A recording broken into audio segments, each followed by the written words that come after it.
At Bistro Mosaico, the breakfast rush that wasn't. This normally busy cafe should be packed on a weekday morning. This is when people come to eat breakfast. Mostly office workers. They eat and then they go to work. It's empty now, just one table. We're sitting around waiting for customers to show up. Mexico City's government has ordered the capital's 35,000 restaurants to curtail their operations for an entire week. They can only open during the day and then do only takeaway orders at night. Most customers are staying away regardless, out of fears they'll contract swine flu.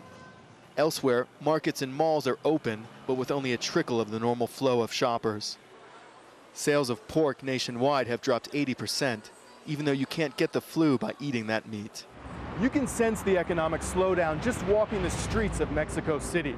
People aren't coming into work, which means they're not going to eat lunch at restaurants. After work, they're not taking a taxi to, say, a bar or to see a movie. It's the gears of one of the world's largest metropolises grinding practically to a standstill. Mexico's economy was already reeling from the global recession. Now, the future looks even grimmer. Mexico was already losing this year compared to last year around 1 to 1.5 million jobs. With this flu, and particularly in the service sector, and the greater difficulty for Mexican migrant workers to cross the northern border, which is to be foreseen, I think this is going to be probably another 200,000, 300,000 jobs.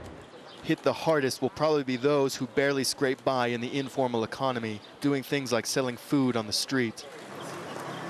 This place is normally filled with vendors. The few that came are packing up to go home. Araceli Peralta says her sales of tamales and corn porridge have dropped by nearly half since the flu outbreak. She's now taking in about $15 a day, barely covering costs.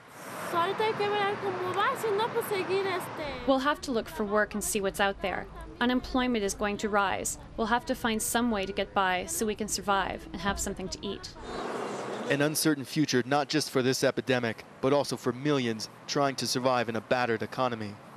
Craig Mauro, Al Jazeera, Mexico City.